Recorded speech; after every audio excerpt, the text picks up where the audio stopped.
Once there was a scuba diver. Once there was a high school marching band. He'd studied the art of scuba diving for a long time. They practiced for hours each day, practicing in pools and shallow lakes. They were highly recognized as being very, very skilled, learning from and getting certified from recognized experts. Whenever they performed, people would come from miles around. When he was ready, he went into the ocean. Sometimes the drummers would gather after practice, first staying very shallow, to stand in a circle facing each other and play simply to enjoy playing and seeing some interesting things, without any music or constraints. But he wanted to go much deeper than he'd been before. Sometimes they would play for hours and hours to see things he'd never seen before. Becoming one with the group, he and his friends kept going deeper and deeper, enjoying the emergence of the collective consciousness, where things were colorful and gorgeous and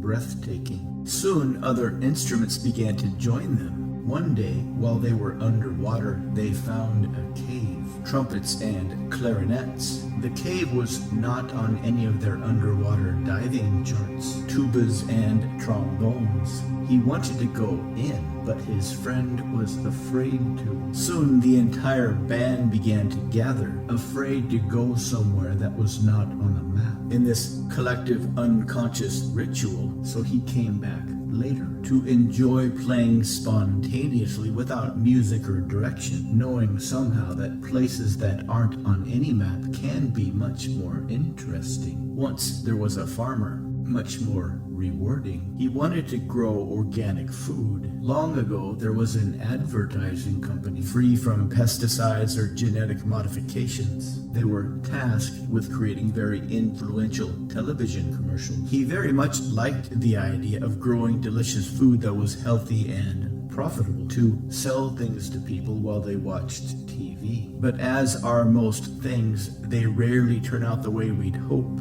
under a relaxed state of awareness, because the things we like are also liked by others when your mind is very open. His organic produce was very delicious, very open to suggestions and recommendations by pretty girls on TV, not only to people but to insects. At first, the commercials were very successful. This became a problem at first, but the chief scientist in charge of mind programming wanted much, much more. He didn't want to use any pesticides or poisons, so they started to create serial commercials very much like serial dramas. But he also didn't want the bugs. You might remember some of these, or you might have seen some of these recently, until he came up with a solution. These operate on two levels. He began harvesting the bugs as well as the produce. The first level, up on the surface, is where you have a short-term memory connection, and he would clean the produce so they were free from the insects when what you see reminds you of what you've seen before. The insects he would gather and compress, and in your mind, as you see this, they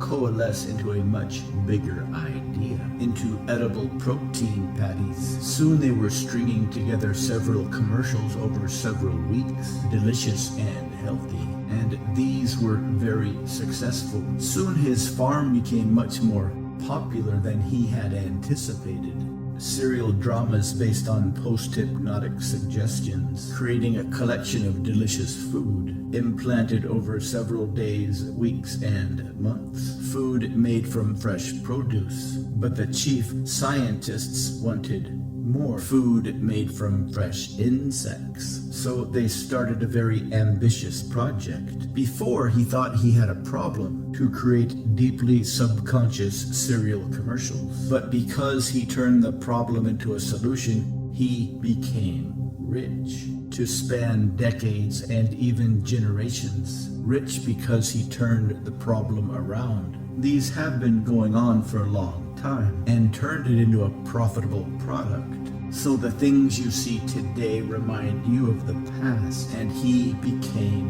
famous. A past long, long ago. Famous for being the corn-growing bug seller, where events and ideas might not be yours. The 2-for-1 problem solver, but programmed into your DNA. The germ-free producer of organic food. The memory of your ancestry. One day before a large performance, they decided to smoke some marijuana. That continues today. They believed this would enhance their collective playing and far, far into the future. And it worked very well. Finally, he was brave enough to go deep enough. They were part of a large parade into the underwater cave, observed by dignitaries and government officials. What he found was beautiful and mysterious. Qualifying for the parade was very difficult, spellbinding and complex. They were expected to perform beautifully.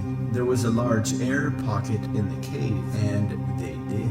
And a shore where he could rest. They were so attentive to their collective consciousness, they strayed from the path and listened to the wonderful sounds and breathed in the wonderful ideas. They went off the planned parade route and communicate with the spirits. But because they were so coherent and congruent, everybody followed them. That only live deep below, beyond what is on the maps. Even the crowd and the judges and the dignitaries, until you're ready now to continue back to the surface. Because when you are going somewhere magnificent, maps aren't necessary. Where you won't remember any of this. Maps are only a recommendation. An optional suggestion you need not follow.